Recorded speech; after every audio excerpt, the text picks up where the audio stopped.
รรครัฐสลาดทรงใส่ในทางฆ่าประชาชนของตนเองสบายดีท่านผู้ชมที่นับถือและฮักแพงทางหลายตอนนี้อยู่ทางอเมริกาก็เป็นฤดูร้อนแล้วเนาะทุกคนก็สิได้มีโอกาสออกนอกเรือนไปเที่ยวกินข้าวปลาหาตึกเบ็ดตามห้วยนองของบึงพักผ่อนย้อนอารมณ์กับธรรมชาติซึ่งมนุษย์เฮาถือกันว่าเป็นยาอายุวัฒนะอันประเสริฐก้อนหนึ่งในชีวิตไทยตึกป่าได้หลายก็กินเพื่อเด้อแต่ระวังอย่าเอาเกินกำหนดได้แล้วท่านทอมทรงกับลาวใดเอาละมื้อนี้ก็สิเอาเรื่องพรรครัฐสลาดทรงใส่ในทางฆ่าประชาชนของตัวเองมาสู่ฟังเรื่องนี้มีอยู่ว่าพรรครัฐได้อนุญาตให้บริษัทจีนที่มาตั้งโรงจักรโรงงานอยู่ในลาวปล่อยสารพิษลงห้วยนองของบึงซึ่งล้วนแล้วแต่เป็นสารพิษอันตรายแก่มนุษย์และสัตว์น้ำสัตว์บกทั้งหลาย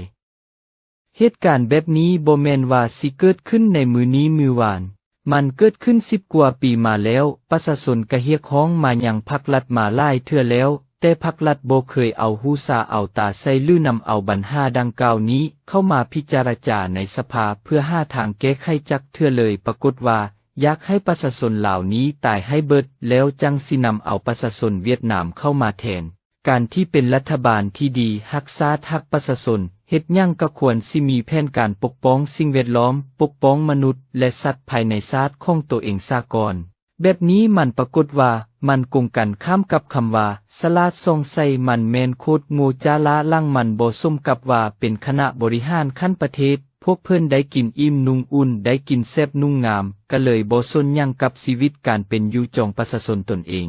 ส่วนกล้วยจีนมันใส่ปุ๋ยจนประชาชนในเขตนั้นหายใจบ่ได้ก็บ่มาเกี่ยวข้องแก้ไขหยังเข้ามาญาติแย่งดินดอนตอนหญ้าประชาชนพนักงานรัฐกะมืนตาเบิงซื่อๆและเหตุการณ์อื่นๆมากมายก้อยกองเกิดขึ้นกับประชาชนเกือบทุกมื้อทุกเว้นพรรครัฐก็บ่ฮัวสาตาต่อกับเหตุการณ์เหล่านั้นเลยดังนั้นข้าพเจ้าจึงกล่าวเว้าได้ว่าพรรครัฐคือว่ามีเจตนาอยากฆ่าประชาชนตัวเองให้ตายไปเบิดประเทศแล้วปล่อยให้จีนและเวียดนามเข้ามาอยู่แทนเชิญเบิ่งคลิปนี้น้ำยาเด้อมาเบิ่งเด้อเวลาจิบเสื้อเด้อเน่เบิ่งเน่เด้ปลาน้อยกระต่ายปลาใหญ่กระต่ายเน่เน่เน่เบิ่งทำกันเด้อพี่น้องคันแข่งคันเมืองประชาชนขี้ตัวเบิ่งเลิกอันพักละกันถึงน่ะอันการคนบ่แห่ของจีนน่ะประชาชนที่ดำนาเสยที่ได้กินข้าวบ่กันถึงบ่บึงม้อยก็อยู่บ่เป็นบ่กันถึงอยู่เฉยๆประชาชนทุกข์ยากลำบากกันเลยน้ำแดงเฮาน่ะเป็นอย่างนี้น่ะเบาเฮาแม่แนวเฮาแซงมันเพื่อนน่ะแซงเฮาเราเป็นอย่างนี้คนตกได้3 มื้อแล้วคนตก3 มื้อแล้วเป็นอย่างนี้คนแห้ง3 มื้อแล้วน่ะเดี๋ยวเลยกินแล้วท่านคือก็ควรแก้ไขแล้วก็ขายที่ดินเขาจีนแล้วนั่งสั่งขาดกินเงินอยู่ที่เกมได้ก็บึ้งประชาชนน่ะแม่ทุกอย่างลำบากจำเด้อโมเมนต์เวลาเด้อเด้อตัดเถิงเลยเอาแก้ไขพวกประชาชนนี่คือที่บุกเองลำบากกระโดดนี่นะแค่เดียวง่ายหรือมันง่ายนอนกันทุกคนบ่แห่นี่นะเด้อเดี๋ยวรับปีทุกคนบ่ได้ทุกอย่างลำบากอีกเนี่ย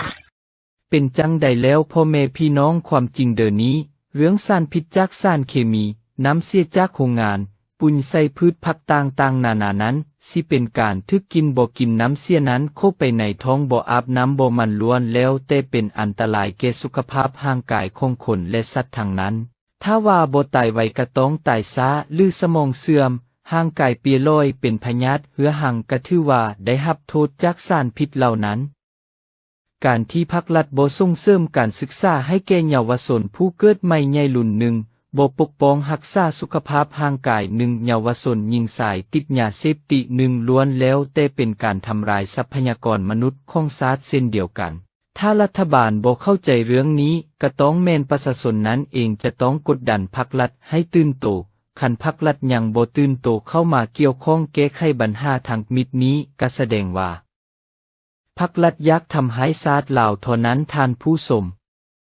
คันลาวนอกทักทวงส่งข่าวเข้ามาลางคนเข้ากระดาเสียหายเข้าด้วยความหวังดีต่อประเทศชาติและประชาชนพวกเพิ่นกระตูว่าเป็นปฏิการทำลายชาติสร้างความแตกแยกความจริงแล้วแม่นพวกลาวนอกนี้และทักท้วงต่อว่ายับยั้งลาวจังยังเป็นลาวในปัจจุบันนี้เพราะประชาชนปากบ่ได้ไอบ่ดังเพิ่นเอาเกี่ยวกกขอไม้ค้อนตีหน้าภาคพี่น้อง